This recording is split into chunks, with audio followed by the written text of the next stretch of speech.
It's a me, It's Ben.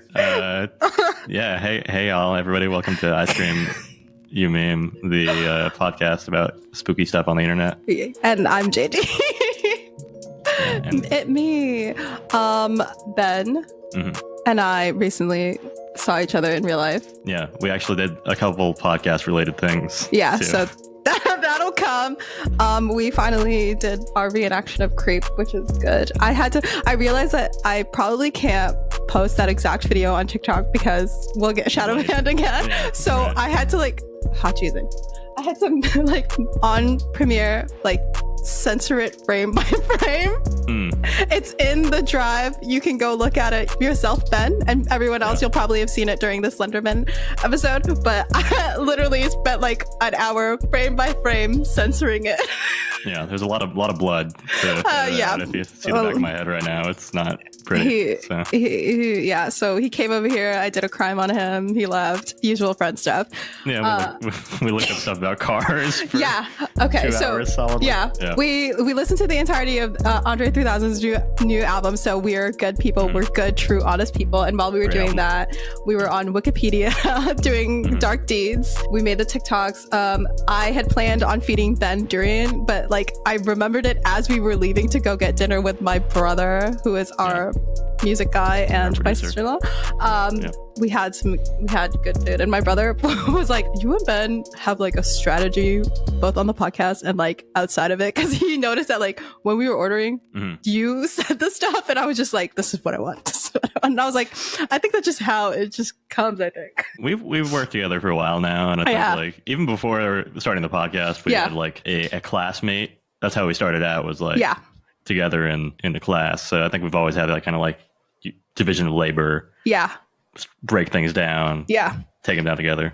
So my brother was really amazed about that. You did mention that you watched that one show was a recommended show. You said, "Fuck That one show." shit!" It's a game. Ready, JD. I didn't. I literally all I had The was Devil's Plan. Yeah, I literally all I have here is Boo Facts for Ben, which is Sungkwan from that show. The guy from 17 that you said was. He's very sweet. He's a sweet. He's boy. very sweet. Yeah, and my friend listens to and loves 17, and he happens to be her favorite. So she wants me to tell you the following things because we talked about it. She gave me some song recommendations for you. There's 3 of them. I'll send you that later. And then she says, he was born in 1998.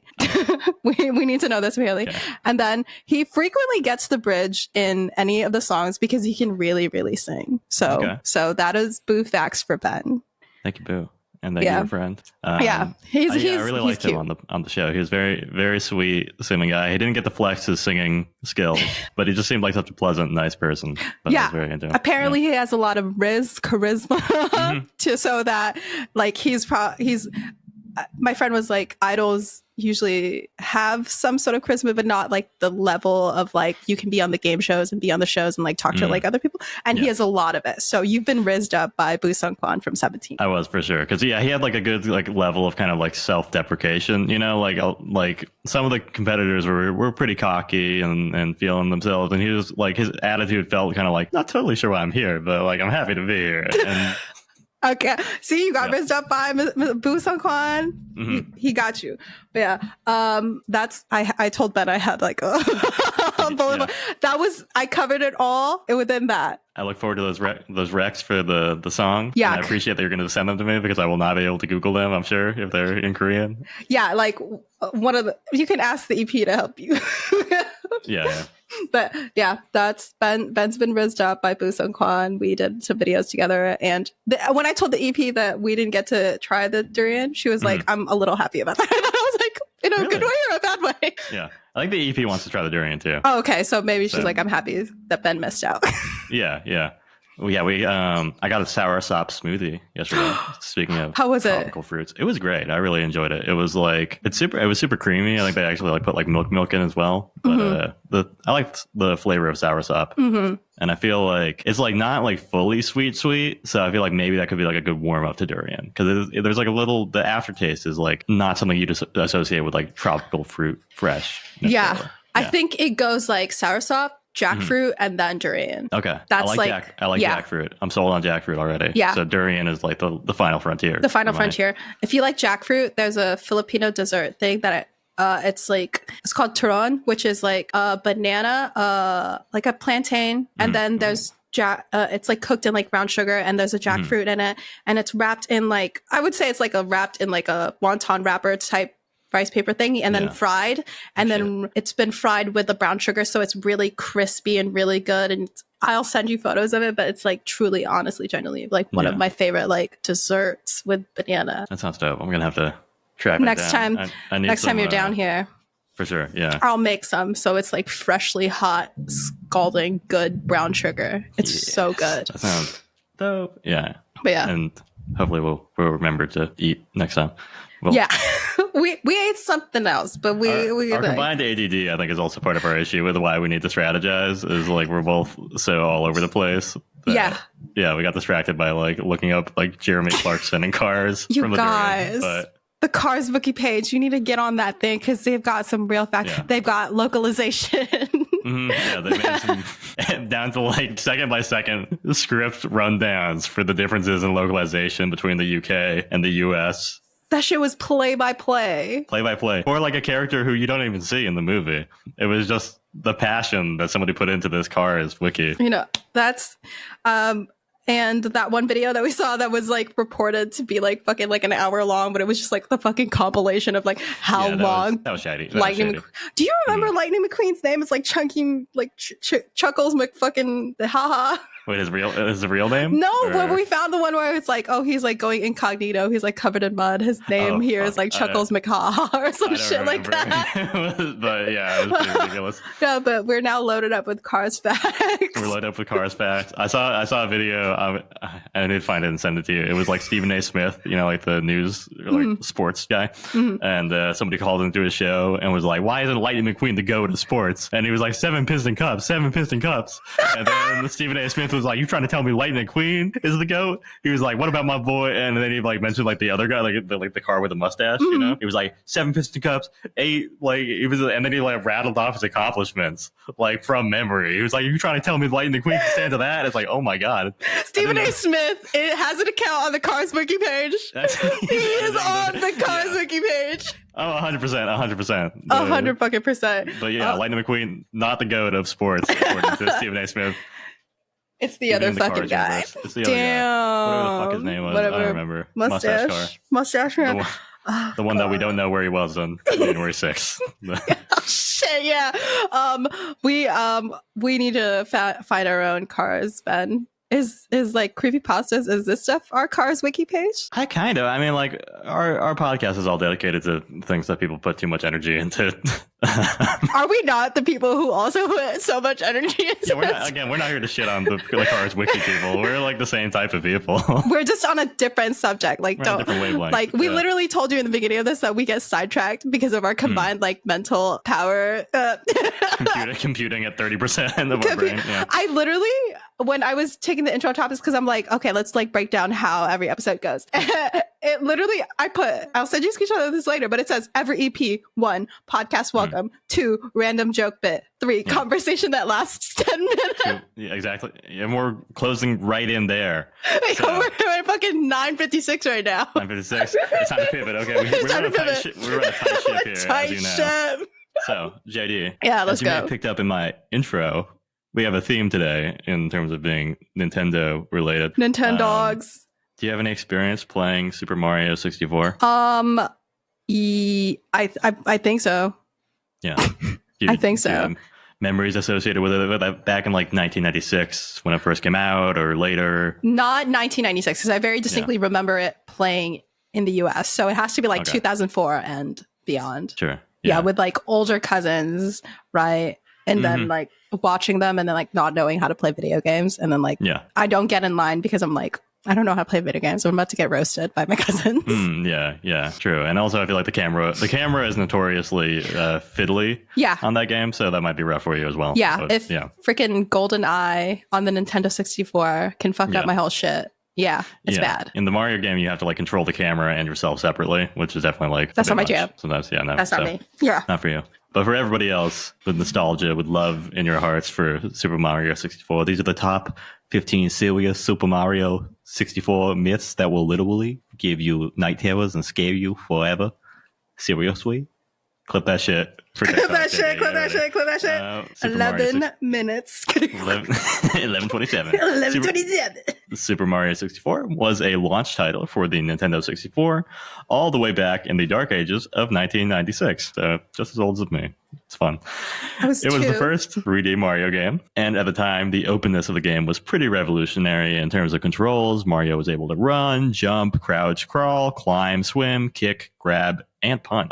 Beyond this, players could combine regular jumps with other actions to double jump or a triple jump, long jump, backflip, or wall jump, or the notorious glitch, the backwards long jump. Within the context of the game, there was a hub world, Princess Peach's Castle, where players are introduced to the controls, and beyond that, the game becomes finding paintings within the castle that transport the player to different courses, each with different challenges to complete that earn players Power Star. These Power Stars are the key to beating the game. To fight Bowser, the player needs to complete 70 stars, but there are 120 stars total within the game. So players have a lot of freedom in which courses they complete, which challenges they focus on, and this freedom is one of the main draws of the game for both casual players and the more hardcore fan base. There are also plenty of secrets within the game itself, both intentional and unintentional, from levels that players might miss entirely to new glitches that are still being discovered today. As we record this with the game's release date approaching 30 years ago, there is still a dedicated and active player base, particularly in the speedrunning community. If you like this podcast, non-zero chance that you like video essays on random obscure topics on YouTube. And I would suggest checking out Summoning Salt. He's got 3 videos on Super Mario 64 speedrunners and the history of various speedrunning competitions and rivalries. And cheating scandals. It's fun stuff. Yeah. There was also a collective effort in 2019 and 2020 by fans to create a PC port of the game, which required, quote, procuring a copy of the ROM, decompiling the ROM to assembly code, and painstakingly converting the assembly code back to C by hand. The newly reconstructed C code was then capable of producing an exact replica of the original assembly code when compiled with the same Silicon Graphics compiler. Now, I don't know what any of that shit means, but it does illustrate the passion that people have poured into this game. The game is viewed as a classic. It's a contender in the debate for the best Mario game of all time and has consistently ranked in the top 10 of IGN's greatest games of all time.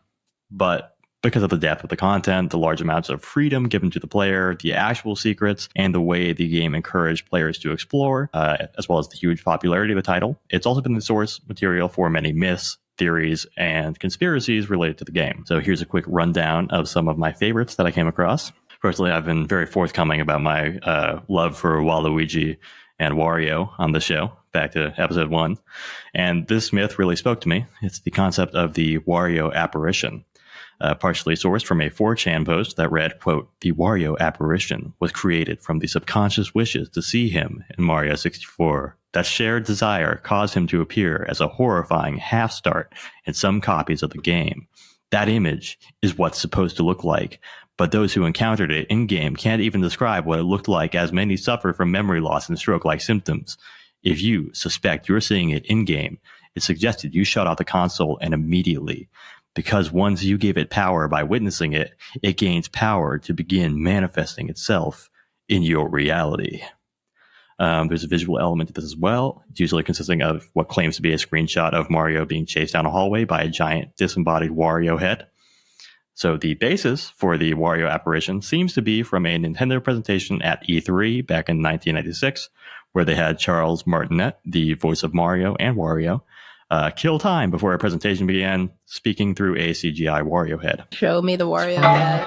This is terrible. Who would buy stuff like this anyway? Oh, what? You think this is fun? You gotta be cuckoo crazy. You want fun? Wario show you fun.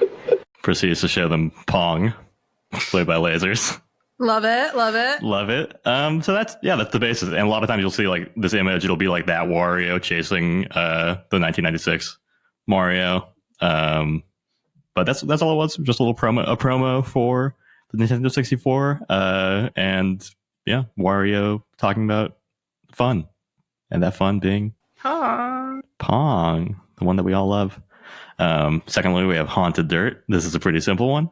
People claim to see a spooky face in one texture of dirt that's used in the game. So JD, I'm going to need to call you in on this one as well because I don't see it at all. Let me get my papers ready. You have your pattern recognition is there as it was in your David. Do you see the face of which they speak? Damn. Like, I'm trying really hard to like matrix into it. Yeah.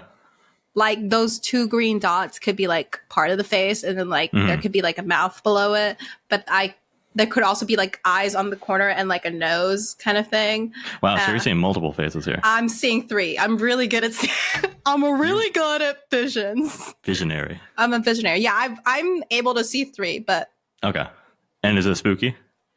I mean, it just looks like, you know, that tree that's like, this tree's got a face in it that you often get in like those like spam. Like the tree that smokes the Zaza? Yeah. Like that one? Yeah. Okay. Yeah. Stoner tree. Yeah. Are you going to show me the face? Didn't work. All right. So apparently it is this thing right here on the right. Oh, okay. Okay. That was the first face that I saw. Faces? Oh, it was. Yeah. And then I began to see other faces in the wallpaper. So haunted face confirmed here on haunted face Streamy confirmed. That's a legit legend. Look at me. As far as we're concerned. Ben, you need to get into my fucking zone, dog. You need to start seeing shit. Get onto that fourth dimensional chest type shit that you're on. Yeah. I'm not seeing. I don't see shit. You need to consume more caffeine, I think. Is that what it is? That's the secret to your powers? Yeah. Caffeine and Adderall, I think, even though you're not supposed to do it. You're not supposed to do it. But I think that's why I see. Stimulants. Powered by stimulants. Yeah. That's the secret of this podcast. Yeah.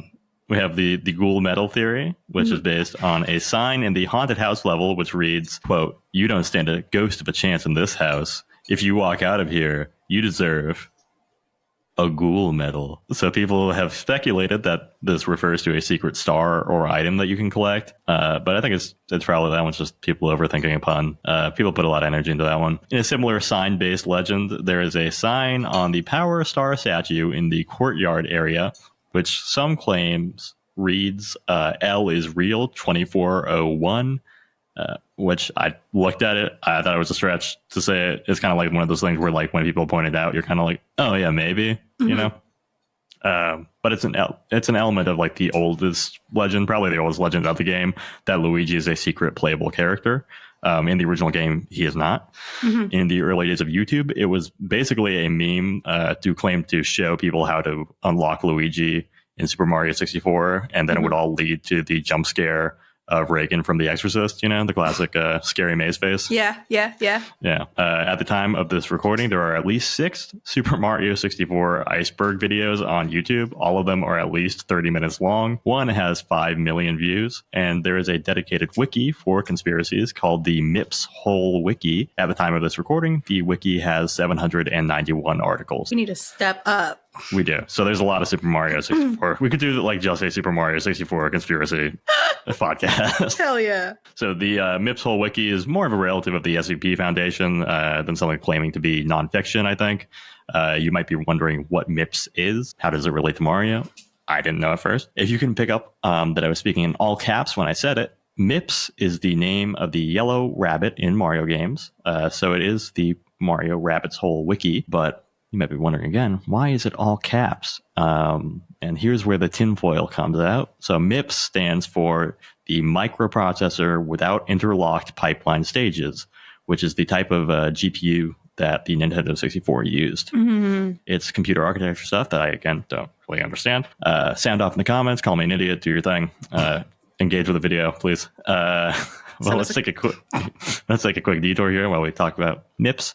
So having a MIPS as a component for the console was not a crazy idea, but obviously Nintendo does not create all of the components that go into a console in-house. So in 1993, Nintendo signed a deal with Silicon Graphics Incorporated, SGI, to develop what came to be known as the Reality Coprocessor, a MIPS architecture GPU. It's an essential part of Nintendo 64, and it's the reason for the, at the time, quite groundbreaking look of N64 games. So you might think we're getting too much in the weeds here talking about the components of the Nintendo 64, but it does tie back into the theme because somebody at SGI wound up leaking a bunch of technical documents Nintendo confidential technical documents in 1999 under the file name oman.r. So these documents were central to the early days of Nintendo 64 emulation, which is basically recreating Nintendo 64 games to be playable on the PC. However, because these leaked documents constitute intellectual property, they can't be used as the basis for creating an emulation without the risk of being hit with a cease and desist or a lawsuit. Nintendo has never been a big fan of the emulation scene, so they have definitely cracked down whenever that is cropped up. But the illicit nature of this actual leak is one piece of why this game still has such a consistent element of creepypastas. The MIPS wiki aims to combine new and old theories and legends around the game into a cohesive project, right? So the homepage sets the goals out like this, quote,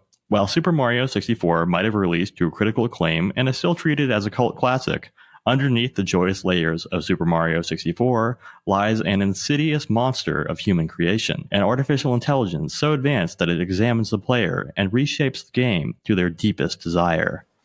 Innocent intent, but when the system starts throwing curveballs at the player, that's when the most monstrous creations and anomalies of the AI come out. So this AI element ties in with one of the most persistent urban legends around Super Mario 64, that every copy is personalized. Now, we do know that not every copy is personalized because, it's like a 8 megabyte game.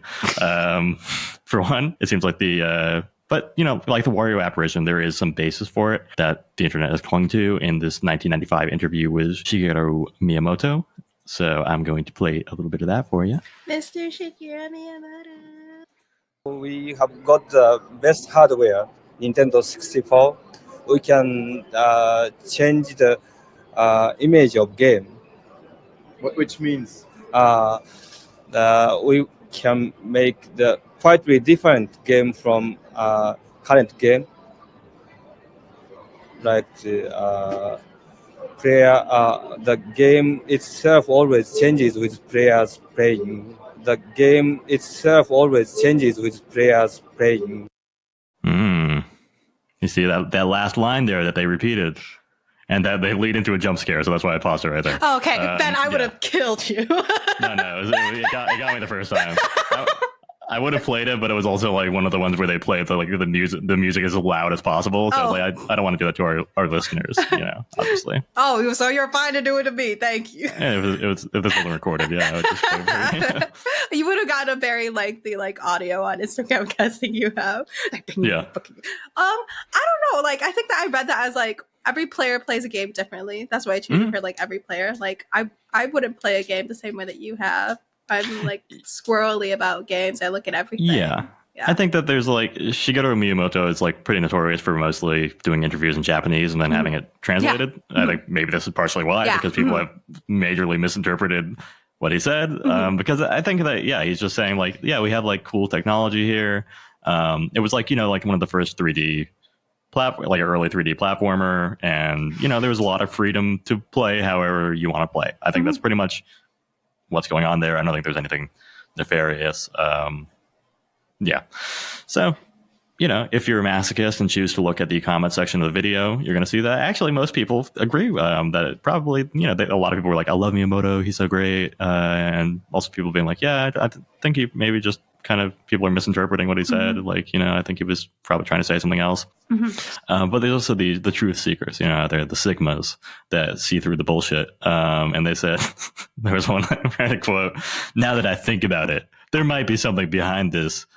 Quote, every copy of Super Mario 64 is personalized meme. That sick and fucked up elites have been doing MK Ultra mind control and subliminal messaging for easily over 40 years. Disney is an example of that. Speaking of Disney, I saw a video showing the word sex subliminally put into the background of Wario Land 4. Also, the all-seeing eye is put into a good amount of Nintendo games. Some of them are Wario World, Breath of the Wild, and SM64. But I know there has to be more of them. Bro is projecting. He's really stretching for it. Also, it's so for my three-dimensional brain, I really don't see any connection or justification for why they believe that every copy of Super Mario 64 has a personalized AI based on their statement of the twisted elites putting sex into the Wario game. That's always been like one of my favorite weird, like kind of Christian conspiracies is like people being like, oh, look at the Lion King. It says like sex in this one frame, you know? Like the Little Mermaid one where it's actually like true, but like there's a dick in this thing. They're like, that's connected. Yeah. I'm connecting the fucking dots. Yeah. Satan's trying to get to our kid. Yeah. So I don't think there's personalization. I like at this point, yeah, we know the source code was also leaked, and we know that there's no like secret hidden AI that is studying people. Yeah, I think we're just getting into the space of like games doing that, because isn't there like that one game that's like, if you look away from this thing, the game kind of surmises that you're afraid of it, and it shows you more of it. Blah blah blah. Yeah, right. We're like in the early days of that. Yeah. So like thinking that we were there like 27 years ago is just like that's not where the technology was. I mean, you know, it's 3D was like pretty groundbreaking back then. That was like, whoa, shit. Like that was what the N64 was built on. It was like, look at this. You can move and you can jump and look, you follow your character. It's a whole new dimension, which is a big deal back then too. But I think the other reason for the persistence of this legend is that it does leave the door of possibility open, right? If your friend swears that they unlocked Luigi on their game, or they unlocked like an area that no one else has, it's not because they're a little fucking liar. It's that their personalized AI changed the game for them, right? Oh, God. If you haven't seen the Wario apparition, it's not because it doesn't exist. It's because the AI has decided that you don't deserve to see it. Damn. So it's a solid tool for suspending disbelief. I don't think the MIPS wiki people believe the malevolent AI story that they're kind of building, but I think they've used it effectively to usher in a new era of Super Mario 64 creepy lore. If the first era was kind of defined by those early schoolyard rumors and word of mouth, then the second area is more cohesive and tying all the conspiracies into that one single AI narrative, right? Also, this congregation happened a lot later than I expected, so it seems like 2020 was a key year for this renaissance of Super Mario 64 creepypastas. Nintendo announced that they were going to be releasing a port of Super Mario 64 on Switch, and then also in 2020 there was another Nintendo leak, and this was when the source code for Super Mario 64 was leaked out. So the leak did confirm some long-held beliefs about the game, such as that Luigi was originally intended to be included as a playable character. There was also like all these unused assets that they discovered, including levels and enemies that never made it into the game, and earlier versions of animations and characters. It's all very well documented. Obviously, you know, data miners have gone every corner of it, right? But also this leak just brought like way more attention to Super Mario 64. And as much as there's nostalgia around this game, revisiting as an adult is a slightly eerie experience for some gamers. Several reported that the levels felt empty, even lonely. YouTuber Press Start to Continue describes his experience revisiting the game and entering Peach's Castle. Quote, Peach's Castle is a barren wasteland. When outside, there is absolutely no music or life, outside of some bird chirps and butterflies. Going inside, your mind starts to play more tricks on you. Everything just feels so empty. The many floors, blocked areas, and basement make it resonate with dreamlike appearances. A term that came up when describing Super Mario 64, and in particular the level Wet Dry World, was a, quote, negative emotional aura. Wet Dry World is a water level, which always suck, where players have to raise and lower water to access different areas of that small world. The textures of the world are a mismatch of bricks and gray, and for some reason the skybox, so like the sky in the world, features an edited picture of a real city that is submerged underwater, like edited to look like it's underwater. Players, after figuring out a water puzzle, then descend into a second layer, which is a town partially submerged in water. The emptiness of the town and the fact that Mario's drowning animation is weirdly like accurate, like he kind of just like slumps over and like his legs start to float out. So, you know, you have that in mind. You're in like a town that's completely empty and underwater. And yeah, it's kind of made people think, oh, like everybody down here probably drowned just like Mario. You know, you got some grim implications for an underwater town. There are at least 5 videos specifically dedicated to Wet Dry World. People hate it. But beyond one level or an empty castle, the dreamlike quality of the levels and even the logic of the game seems to be one of the most persistent and relatable elements for players. So Right. Players jump into paintings to enter worlds contained within paintings. These range from the insides of clocks to magic carpet rainbow rides to toxic tunnels, sunken ships, or frozen mountaintops. Because of the limitations of the Nintendo 64, all of these levels are basically boxes floating in a void. So pretty much every player has had the experience of jumping over the ledge and watching Mario fall into the endless expanse. You just see him like shrink away into the void. Mario, no! As time passed, the dreamlike atmosphere and loneliness of the levels has combined with this layer of nostalgia, and this combination has led to the game being described as liminal by some people. If we think all the way back to 2 years ago when we started this podcast, JD covered liminal spaces in our second episode. As a quick refresher, when we talk about liminality, we're talking about the in-between spaces, neither here nor there, airports, the gas station you pull up to in the middle of the night, the weird hallway at the back of the mall where they have the bathrooms for some reason. Well, I don't think that Super Mario 64 game is a, transitory thing, unless you want to get real insufferable and say that it's a transition between early 2D Marios and the later 3D era.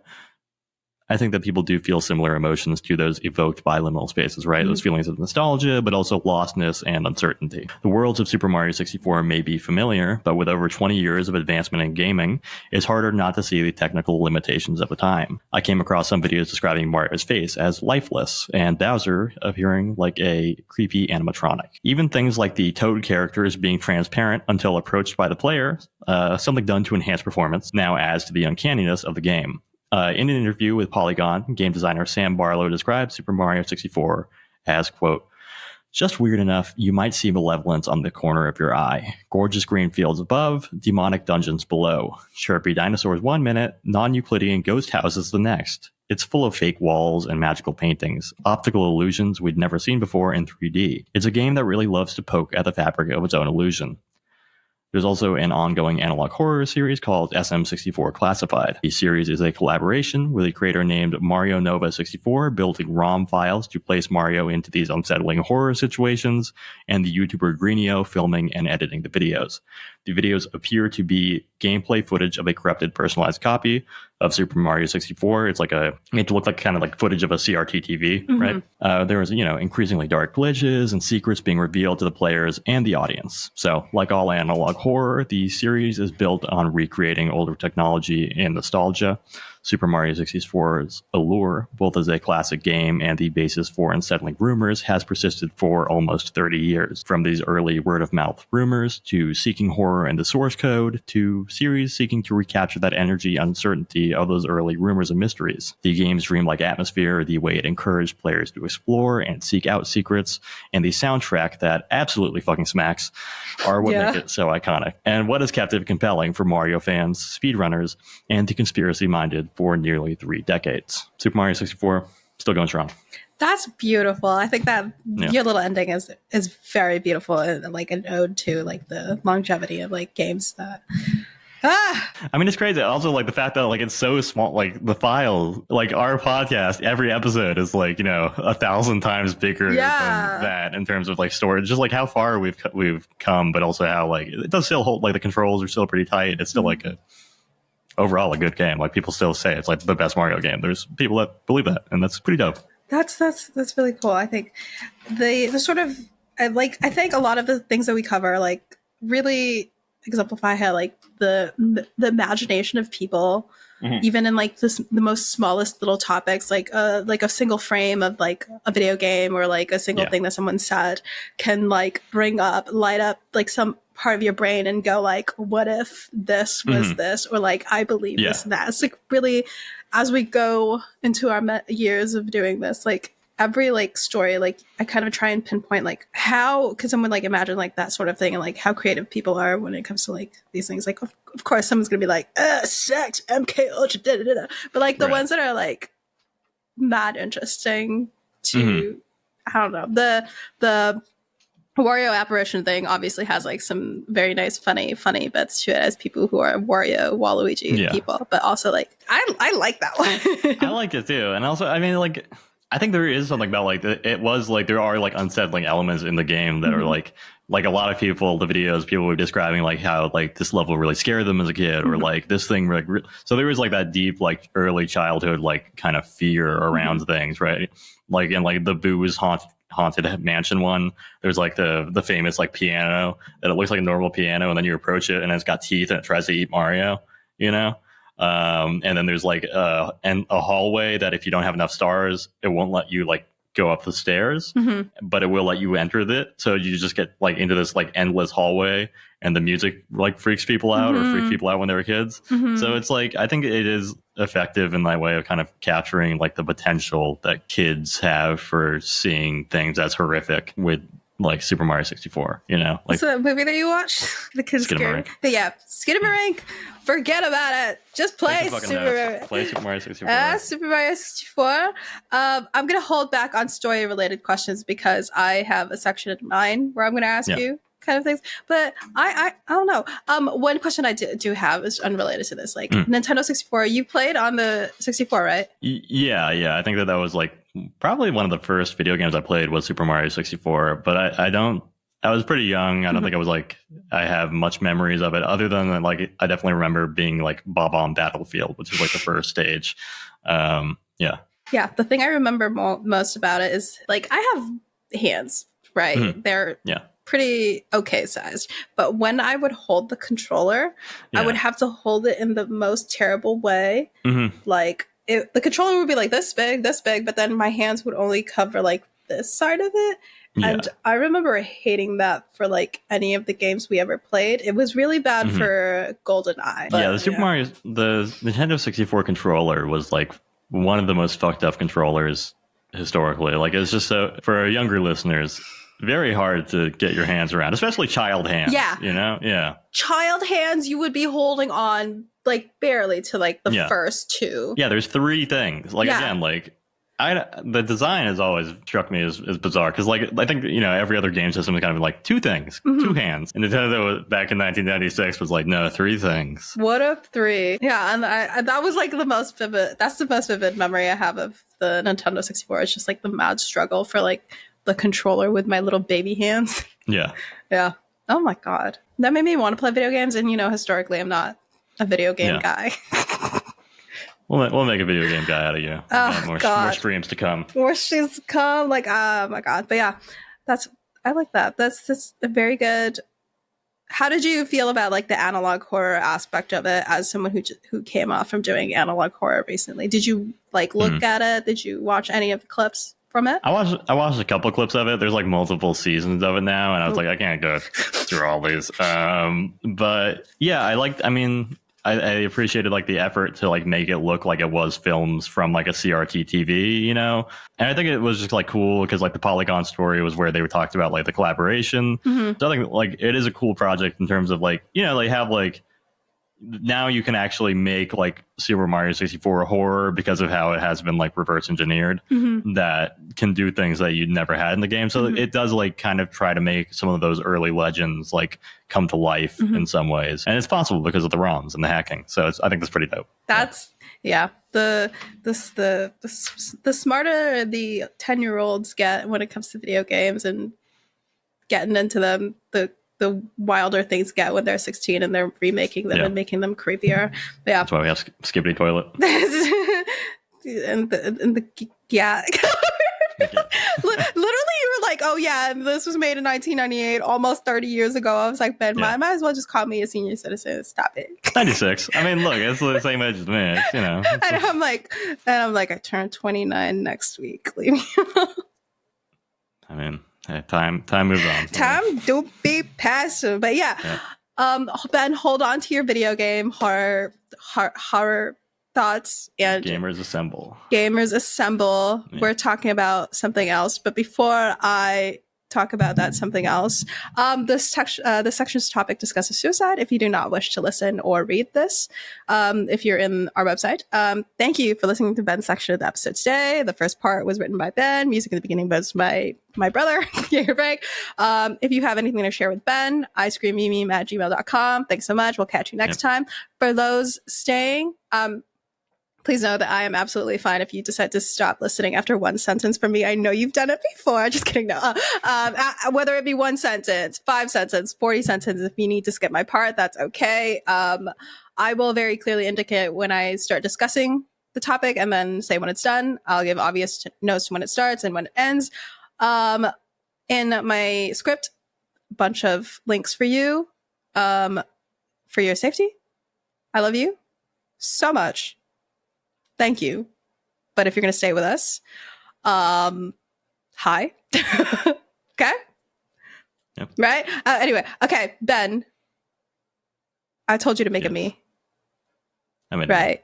Yeah. We're gonna post it on Instagram. We're not gonna look at it right now. It was a very good me. When you see it with this episode, go look at Ben's me. Mine is boring as shit. I just made my face really small. Ben's is actually pretty freaking good.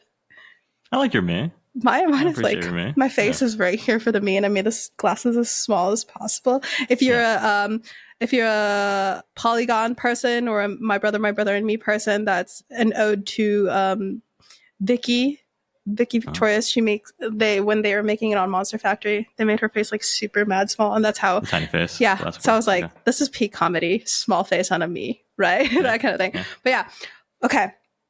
Now take that me that you've made.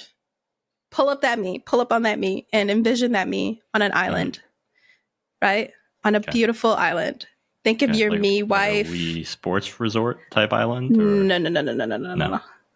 An island, a personalized island. Okay. A personalized island, right? Think of your me wife, husband, partner, and imagine a daily visit from a benevolent God that feeds you, clothes you, decides who you date, who you're friends with, and all that fancy jazz. We're not talking Sims. We're talking Tomodachi Life, okay? Now, Ben, do you know anything about Tomodachi Life other than when we were looking for topics? No, I don't know anything about it. Tomodachi Life is it's a game on the Nintendo DS, so we're still in the Nintendo. We're Nintendogs today. Released in Japan on 2013, North America, Europe, Australia, and South Korea in 2014. Known as Tomodachi. Read it on the script. I put it in there for your reading pleasure, right? You basically play on an island with characters that you make on your own, or by importing it the same way you would kind of do like amiibo characters, but like in 2014. Tomodachi Life was a good game, but it was one of those very like camp games. Like if you think of like everyone like, oh, camp, The Room, oh, hi, Mark. Like everyone likes it a little bit after, right? I don't remember it being a thing that my friends played like 10 years ago. I also just didn't have a DS at all, like, so I wouldn't really know. You skipped that era. Yeah, I skipped that era. The DS, I did remember the original silver one. We played in like elementary school, right? Like we'd go on like field trips to like old Sacramento, and like we'd be sending people like pictures on that like drawing chat app, that kind of thing. But yeah, I have a Nintendo 3DS, so it's the blue piece of toast looking one that I play Pokemon and Animal Crossing on. But when I first really came into Tomodachi Life, it was when my brother showed me videos from a YouTuber called Poofisher. It's like professor, whatever, who has a pretty hilarious a series about the game centered around a character called Beef Boss, which he made. This was 4 years ago, and it had a pretty good couple of million views for like the whole series. So like one video could be like 2.2 million. Sure. And it's just like the adventures of Beef Boss and like Poofisher like being really loud and yelling. It is a pretty good comedic intro into Tomodachi Life and its capabilities. So I recommend you checking it out if you're like, what is Tomodachi Life? Blah, blah, blah, blah, blah. And now it's at this point where you're like, JD, you just told me about a video game. Now what? Right? Here is where we talk about Dying Happy, which is a creepypasta written by Umbrello. Our friend Umbi, Poco-chan, according to their Twitter, is very experienced in Nintendo products. If you go on their Twitter, we can see a whole bunch of like Animal Crossing content. And it's basically the Twitter feed of someone that you would not necessarily think that would have made something called Dying Happy. But they are. If we, as per usual, when someone writes a creepypasta, I tend to look into their background, not like the FBI, but like just looking at what they've commented on the internet, just to see if I should be saying their name, if I should be uttering their name, right? If you look through like Umbi's Bandcamp, right, you can see songs such as "I Break For," Naked People Covered in Diarrhea, which is arguably, when I listen to it, a very good and catchy song. So one of the lyrics is, "So if someone's buck naked, dripping feces head to toe, you can be sure that I'll be driving very, very slow," right? And then we have "Rocket in My Pocket," which, once again, I'm not even joking, like, good instrumental. The lyrics are actually pretty fine. Like, they're good, right? I like that last line. That was solid, This A Rocket in My Pocket, the lyrics, it has got a rocket in my pocket and I'm gonna explode. Got a rocket in my pocket, gotta shoot a motherfucking load, shoot a motherfucking load. If you're a fan of Worthy Kids, which does a lot of those like those big top burger things, you might have seen like the Yoda, the Star Wars kinds of stuff. Like I'll send you a couple of them. They're pretty good. Yeah. They have a series called Big Top Burger, which focuses on like 2 food trucks and the employees in it, and it's really good. Ben, I think you'd like this one. And if you are a fan of that, I'm not shitting you when I say that the songs kind of remind me of anything that Ian Worthy Kids may have made, and they're pretty good. Like, go on to Poca-chan's Bandcamp on Bandcamp Fridays and go get you one of those songs. But high praise. Yeah. So has range, right? Go from this little creepypasta to very good like composition songs, that kind of thing, right? But Dying Happy is a typical sort of story of a haunted video game, right? We've done a couple on the show. Ben's just done one, and it has all the usual components. Someone acquires a video game, the game does something to them, someone dies one way or another, and there's a lesson learned. Dying Happy is a variation, not a copy, I would argue, because tropes and stories work for a reason, right? Okay, it's at this point that I'm going to discuss the story. I'm going to stay away from directly discussing suicide, but I'm going to warn that I do say the word, okay? So we're starting here, okay? Dying Happy, written by focuses on the main character's experience with Tomodachi Life after their friend Owen passes for unknown reasons. We start with the main character talking about how they and their friend Owen they were planning on getting Smash Bros together, right? We find out that Owen gets Tomodachi Life instead because he's like, I'm very interested in it. I saw it on YouTube, and he starts to play it. He has an interesting and fun time in it and relays stories to our main character, who doesn't have a name, so I'll just keep calling him. However, with all the fun, you know what's coming from a haunted video game creepypasta. There's a random character that appears in the game, right? Owen shares that the game didn't actually allow him to make a character just like you could in any of these life simulation games. However, there was already a character there, Mr. Happy. Maine suggests that maybe it's because Owen bought a used copy, and they're like, okay, cool. Maybe it is because I bought a used copy and I got this creepy little guy in here. Owen shares that I guess Mr. Happy's like a weirdo guy, and they sing a song. He sings a song called Everybody's Dying Happy, and they have a laugh about it because they're edgy and they think the song about suicide is comical. However, as with every haunted video game based story, you know something negative happens. Owen's wife, Jenny, tells our main that Owen has passed, and they're both shocked as this is not something that they would have expected. After some time, Maine gets Tomodachi Life in order to feel closer to their friend Owen, and it's like completely good. They're like, Owen's living on this island with a beautiful wife. I'm like taking care of him. He's happy in the video game, right? But then he gets an email from Owen, and he's like, what? Posthumous email? And in this email, he it's also linked on the creepypasta. There is a video, a webcam recording of Mr. Happy and his song. I am now going to say the words of the songs, which trigger warning does mention the word suicide. So, quote, everybody's dying happy. It's so awesome whenever people die. They are not alive anymore. It makes me happy. I've never been so happy. Let's all die, hold hands, jump to our deaths. Our brains will splatter. Happy, death is so cool. Let's all commit. You know, and after this, Mr. Happy infiltrates the game, systematically has many of the characters disappear, and as per haunted video game rules, we can assume that our main also experiences what Owen went through. That concludes discussion of suicide within the story, right? Look back. Right. Yeah. So that's the basic gist of Dying Happy. So Ben and I both covered haunted video game types of some sort, and I've been taking notes through his section about the storytelling. Together, Ben, you and I, and people at home, we're going to do an exercise based on what we've gone through the podcast with regards to storytelling in the haunted space, and basically what makes a scary story scary. So in my guy, Dying Happy, the game is Tomodachi Life. The hero and the friends are Maine, Owen, Jenny.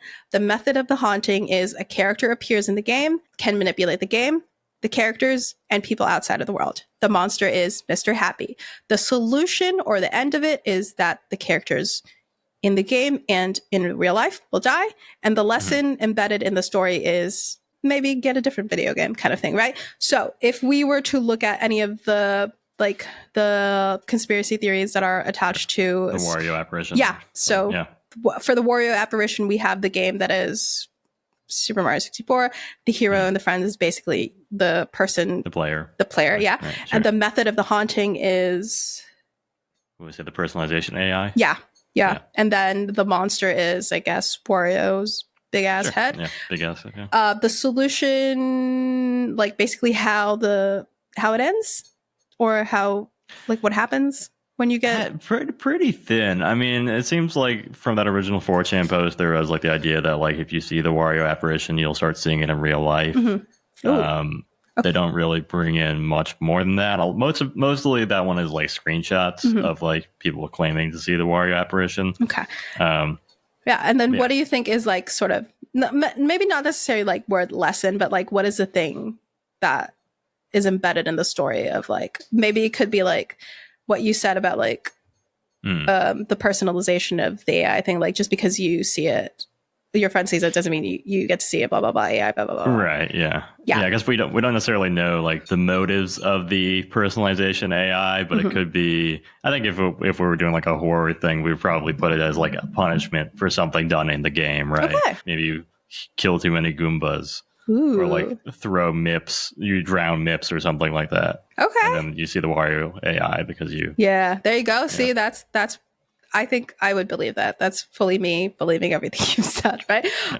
So based on these like commonalities within these two things that we discussed that were made by completely different people, let's examine what makes a good haunting story within the context of gaming or games. If we look back at when I was roasting Adam Ellis on episode 18 for Dear David, a good story, a good one, goes like this. I stole it from myself, so I'm plagiarization myself, right? A good story, you must have a storyline that makes some sense. There has to be a sort of drama, not the Housewives kind, but something that shows sort of want or struggle that your characters will go through. Your characters have to feel grounded in some way, whether it be in their fantasy setting or a regular old city in 2023. They don't need to be relatable, but they should be compelling in some way, and they must be developed in a way that helps the story move forward. Your story must have a sense of tone, voice. Lastly, there must be a theme that can be understood by the readers, can give them some sort of insight on themselves or the world, and this theme should connect the story together. Now, when we apply that to paranormal and haunting stories like the video game-based ones we discussed, we have a pretty good storyline in Dying Happy. Two friends want to get a game, but one of them deviates and something bad happens. The drama is in Owen's deviation, passing, and the main character following that same trajectory, sort of unknowingly as they honor their late friends. These characters feel grounded. It's just the main, Owen and Jenny. They're people that we could know and nothing about them stands out too much, right? They could be you and me. Relatable in a way. They just want to play Smash Bros. Don't we all, right? The tone of the story could allude to the idea of death and dying and what it means to do so. But we do get an explicit note from Umbi about how, quote, this pasta is not intended to glorify suicide in any way. I would never, ever want anyone to take their own life. It's just a story. So that right there could set the tone of the story, because it literally is the first part of the creepypasta. So you're not getting it at the end, you're getting it at the beginning, right?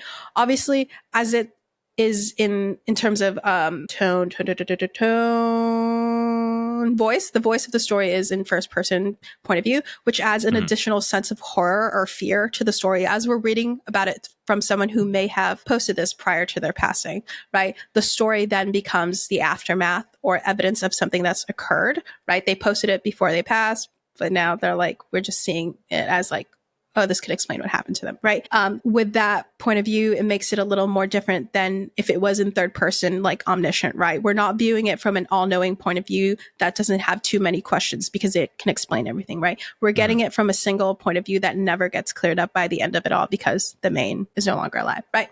I think for me, this helps make an effective haunting story. While yes, it would be interesting to find out if it was truly some sort of cursed copy and whether this is something that someone made and put out into the world for some wild reason, the mystery of seeing it from the point of view of an unknowing victim who just wanted to play a video game that their friend played before their passing, it's pretty interesting, at least to me, right? But what makes an effective haunted or haunting story? Let's go back. Throwback. There's a lot of throwbacks in this episode to previous episodes that we had, right? Let's consider this house has people in it. Think back on what made it an effective, scary story. In my conclusion for that episode, I said, this house has people in it is fantastic at using the mundane as a lure and baiting you into the bizarre. It utilizes the home, self, and external forces as a wonderful way to scare you. It brings into question the idea of home safety and what this means for us and the characters in the infomercial as they find terror in their home that they cannot escape because it lives in them.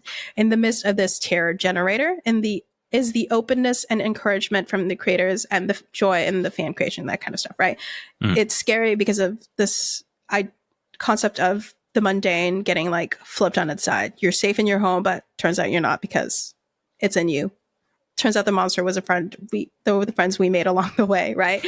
I'd like to apply the same train of thought to our specific video game based haunt, and would love for you to consider any of the stories that Ben shared and see if any of them fits right in here, but also the previous video games that we've covered, right? We did like Lavender Town, we've done Ben Drowned, and we'll continue to do some more once we find, right? So in this case, for Dying Happy, we are in a real setting, nothing outright fantastical or magical about it, just some guys in a weird video game. We can consider this as mundanity as a lure. You have no expectations to be scared of Tomodachi Life video game, the same way that you don't have expectations of getting scared in The Sims, in Animal Crossing. Nothing should go wrong, but when it does, that's an allure. That's a lure for the story, right? What went wrong? Why? How can I replicate it, right? This happened in Animal Crossing. They saw Isabelle make a scary face. Can I replicate it? That kind of thing, right? I believe that some of the most effective haunting stories for me are rooted in some form of reality that is shaken up. I'm more deeply arrested by a normal day absolutely getting busted up by some kid that shows up and rocks the whole neighborhood than I am of large fantastical beings that like live in the mountains, right? Because I don't have access to the bizarreness of a mountain. So this is almost like beyond me, right? Now you, a creamy, might have access to the mountains and feel this sort of concept is much more closer than you than some sort of cul-de-sac based horror, right? So it's different for each of us. And so the effectiveness of the haunted story changes for each one of us, right? It's part of why I think for me, horror movies with like people of color scare me more than like horror movies focused on like white protagonists, right? Is it some idea of deserving the scare because of historical issues, or is it that these people do not look like most of my family and friends, so it doesn't touch me as much as it would if it was like an Asian family or like a group of friends that like mirror mine, right? I don't see it happening to me, so it might scare me a little because regardless of anything, it's still a scary concept, right? I'm not going to be like, it happened to you, so it doesn't happen. I'm still scared, but I'm like, that happened to you. It's scary, right? But it doesn't go pretty deep into the caverns of my chest as if it was like some sort of like Filipino horror movie that I still won't watch after the teen years, right? That's like deep cut. I know exactly which one it is, and it scares me still, right? And I think that an effective haunting sometimes needs a good villain, not necessarily always like this bad guy who's like, hey, I'm gonna fucking kill your entire family, right? Whether it be in the form of a ghost that stalks you, a cursed book, or a house that laughs at you when you brush your teeth, that kind of thing, right? So Mr. Happy might be bizarre, but it's in the background of something comical, nothing close to the human form, right? Me's are weird, right? If you look at my me, like we said in the beginning, small little face. Ben's me is like really interesting looking, but handsome. Right? So me's are inherently kind of can be weird. You can make them nice and normal, but right? Mr. Happy is still something that could be created in Tomodachi Life. So maybe if you sort of play that video game, you kind of see Mr. Happy, you're just like, oh, someone's kid made a guy, right? There's the normality in that gets fucked up when you realize that you didn't make him and he's not a typical character, right? That's where it gets scary, right? The haunting, I believe, makes an effective haunting story, right? Because some of us will watch, like you didn't care for Skinamarink. It wasn't effective to you, right? But it's like, think of all the best scary and haunting stories for ourselves, right? As we take on a personal look into effective hauntings. Why does the haunting scare you in particular?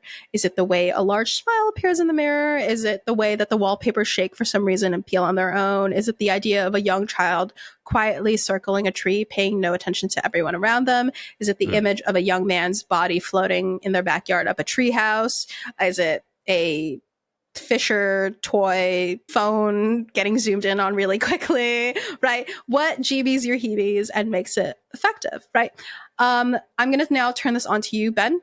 What, just like it can be within the stuff that we've looked at together or something like that, like, but what makes an effective haunting story for you? Do you have any like memorable ones that like you read it once, you watched it once, and you're just like, this one is actually genuinely scary? Maybe not like keeps you up at night scary, but like it sat in you in the caverns of your chest. It was actually scary. I mean, there's definitely like little tropes that will usually get to me. Like I think like the idea of something fucking with you while you're in bed always gets like whenever it's something like, you know, pulling the sheets off or like yanking your leg or something like that. I think that's just like the basic like vulnerability of like being cozy in bed and the idea of that vulnerability being taken advantage of by like a ghost or ghoul or whatever. So whenever I see that'll usually get me. Yeah, and that could be solid in like the paranormal activity world, any kind of thing. Yeah, I don't know if there's like a particular horror. I remember thinking The Conjuring was very scary the first time I saw it, probably back in high school. And I still stand by that. And then I think like in terms of effective horror, I still would say that like It Follows is up there as one of the most kind of effective ones. Not necessarily a haunting, but it is I guess it's haunting possession. You're like, it is specific to a person.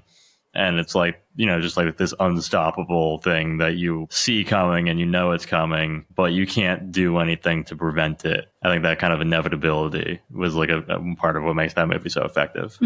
Is that something like for you in terms of your level of like, are you easily scared? Is it like pretty difficult to scare you? Like, is that sort of in line with like where you would be in the like range of like how scared you get, right? Like, does you not having a very specific memory of a story that really was like effective to you fall in line where you are on that range?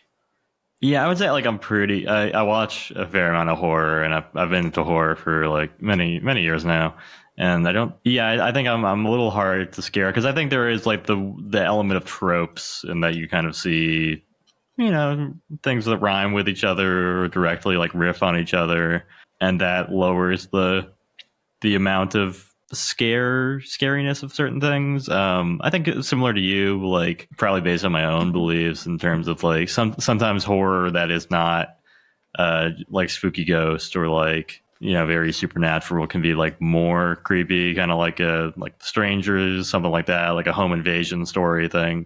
That can be pretty effectively scary for me because I think like, you know, it's kind of like being able to suspend the disbelief and believe that something like this could happen is part of what makes like a horror story scary too.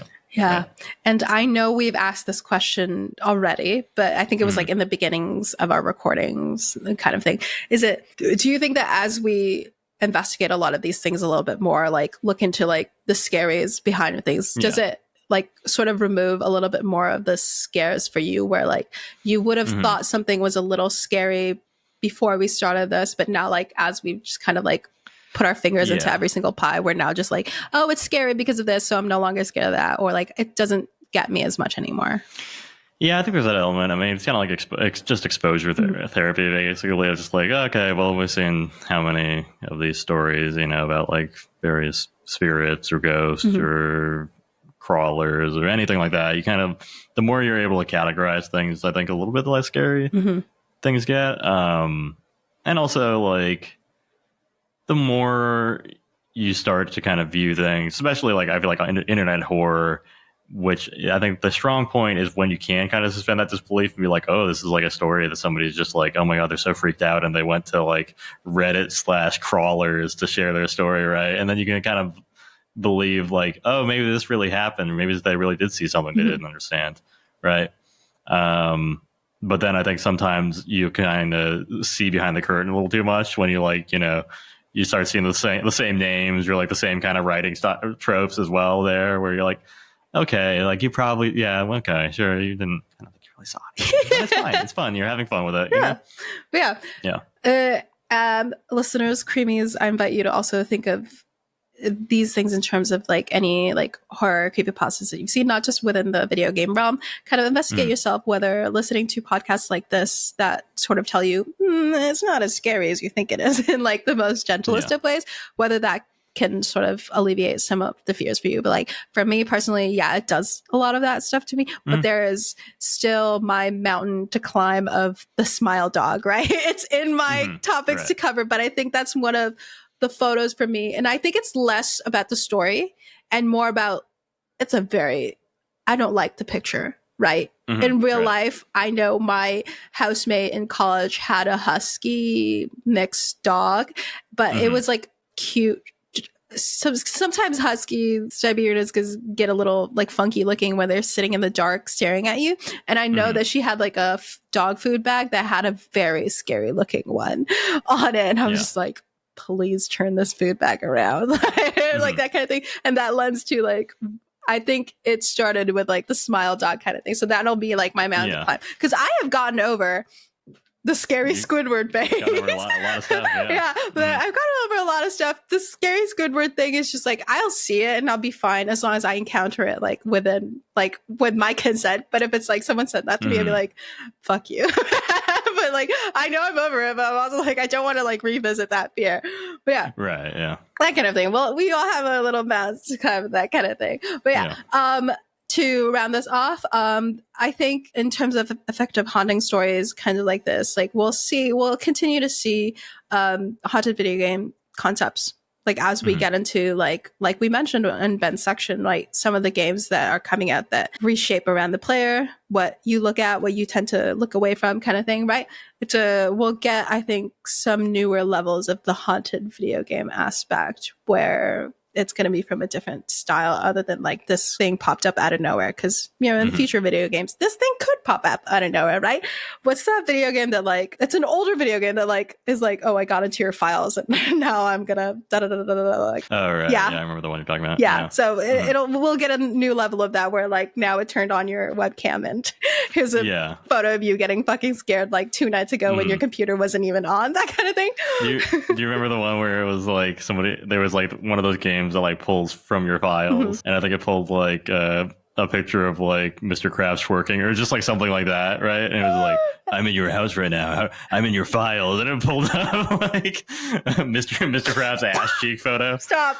But yeah. Like, you got me. Yeah, you got me. Mr. Krabs' ass cheek photo, right? But we'll get into newer levels of that. But I think the lengths of the one-off creepypastas are wonderful at exercising your storytelling abilities. Oftentimes, even those that are bad still have a little bit of flavor of interest to it. Dying Happy is a part of a series of haunted video game stories that still manage to sort of switch up the story, no matter how many of them we do end up doing on the show. Its effectiveness lies in the person consuming the story, just as with every story, whether they buy into the scare of it. It's a good reminder that we do not all fear the same thing, and we should examine why. Not so we can scare our friends in a very customized way, right? Like, don't get into the freaking ice cream Gmail and like send like fucking smile dog, right? But so that we can further understand how to build a story that can be just as or even more effective, and it's haunting. And that is Dying Happy. Let's go. Yeah, that's good. It was a very structural segment. I like the way you kind of broke down the elements. You broke down the base elements of Spooky Story. With that kind of in mind, what do you think, if anything, kind of separates like a haunted video game from like an earlier form of like haunted media in terms of storytelling? Do you think there's anything there that's different than you were doing like a haunted book or something? Yeah. Video game, I think it's like the level of involvement that you would have in a video game, right? You're like an active player in it. Because like a book is like everyone knows how to handle a book. You just read it, right? Everyone experience, like we said, like people play a video game differently. Whenever you're watching some of the people who like stream on Twitch or like record the whole thing, like you're like, oh, I wouldn't have jumped into that thing, right? I wouldn't have da-da-da. But everyone sort of reads a book the same way, right?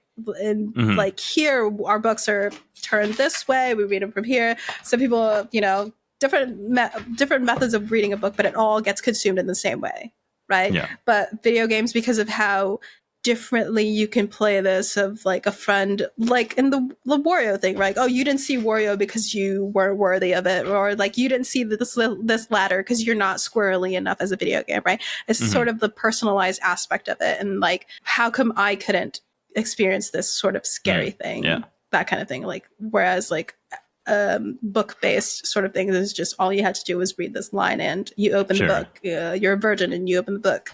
That kind of thing. You're a virgin and you played active engagement kind of thing. Active engagement in the thing, and the replicability of it could be different as opposed to staring at a painting or, you know. Yeah, I think it's an interesting area. I mean, yeah, it makes we've talked about like how the haunted video game idea kind of goes back to like the very first, like all the way back to like the 80s. You know, people have always kind of had these ideas that's like certain games have like a certain uncanniness to them or strangeness. And I think like the mind control stuff has always been there too. The MK Ultra type shit. Yeah.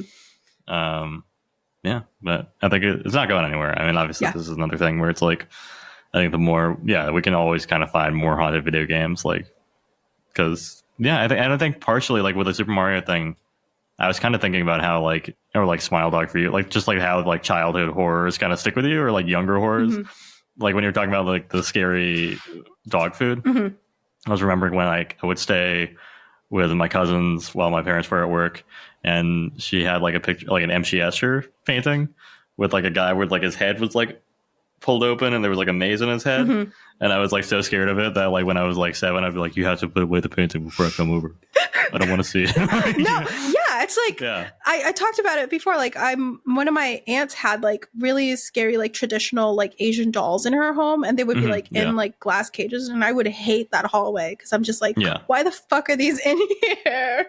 It's just so bad. And like thinking of like as we get older, and let's combine this sort of like nostalgia, lost media, and haunted stories, haunted video game stories, right? As we lose access to certain video games, certain like flash games on the internet, you could start saying absolutely anything about these things, because then you're just like, oh, it's lost media. No one's going to find it for like the next 20 years. I can say that I went into X hallway and experienced like a screamer that I had never experienced when I was like 5 years old playing this, right? The combination of some of the things we run into in this podcast as it gets older, right? You have the nostalgia of like, oh, I do remember playing that video game, but how come lost media pulls in like I can't access it anymore? And also someone saying that they went into this thing. So like the combination as we get like analog horror is like a good like combination of those three things, where it's like haunted story, nostalgia, and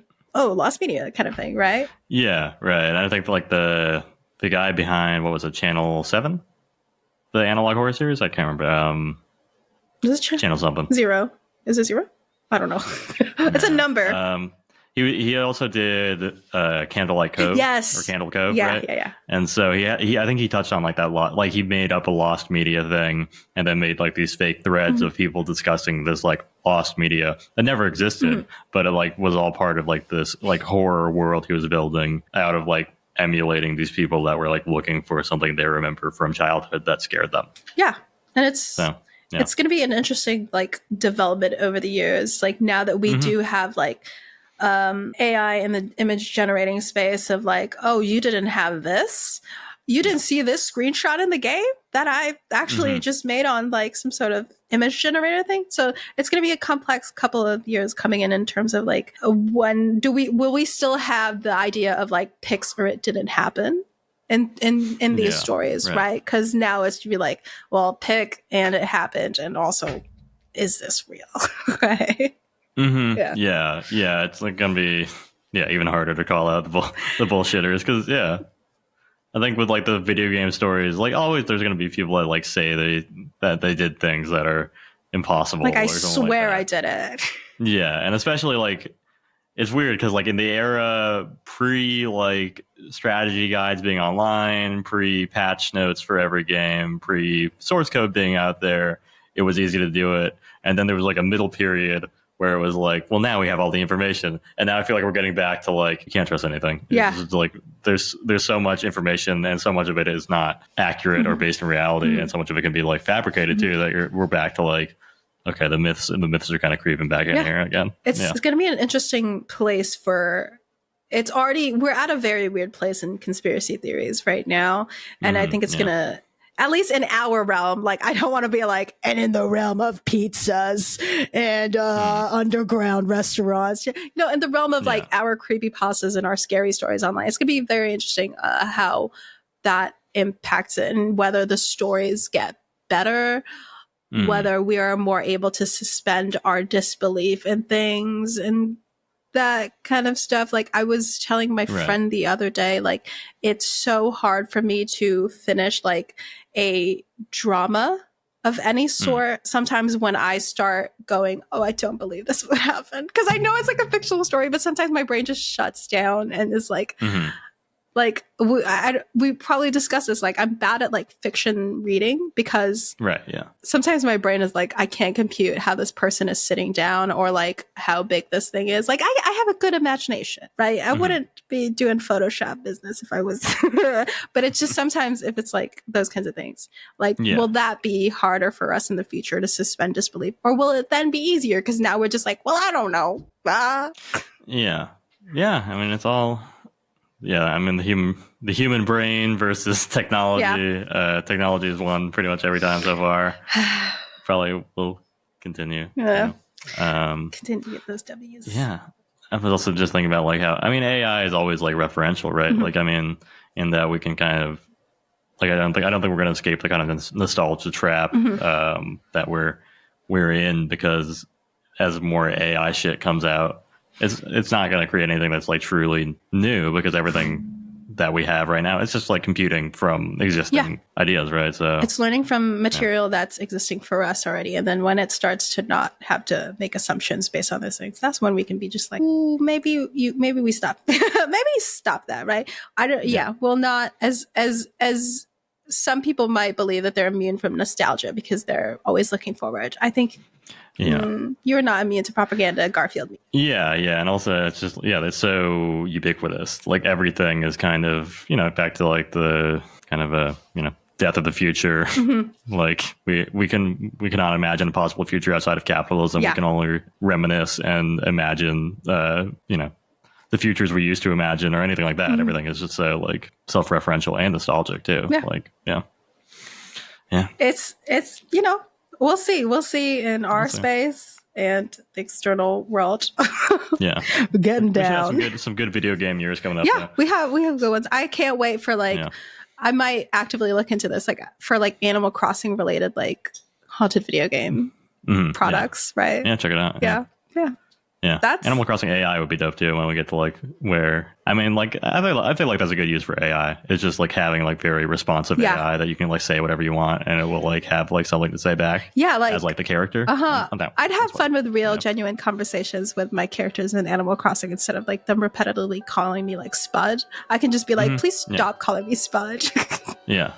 See, so that's the bright future that we may have. Yeah. I'm wondering about Tom Nook and how much money I owe him and what AI would do to Tom Nook. Would he actively show up at my house, be hey, your mortgage is due? I'm just Tom Nook, I'm picking apples right now. Please leave me alone. Yeah. Slumlord Tom Nook. Yeah. Loan Shark era, hardcore. Loan Shark mod. He fucking breaks your character's knees. Yeah. He's you want to go swim with the fishes? And then some fucking dude is his feet are covered in concrete and he's just fucking sinking. On the way for your own creepypasta. Creepypasta Tom Nook came to my house and fucking broke my kneecaps. Yeah. Nintendogs episode. You didn't know it could get dark like this. You didn't know we could freak like this. You freaking? Yeah, like this, dog. This episode was written and produced by Ben and JD. For all our sources, please head to the website in the description below. If you would like to reach out with a comment, suggestion, or share an experience with one of our topics today, especially the Wario apparition, send us a message at icecreamumeme@gmail.com. All the music for the podcast is provided by Yager Frank. Thank you so much for listening. We'll catch you on the next episode. Bye!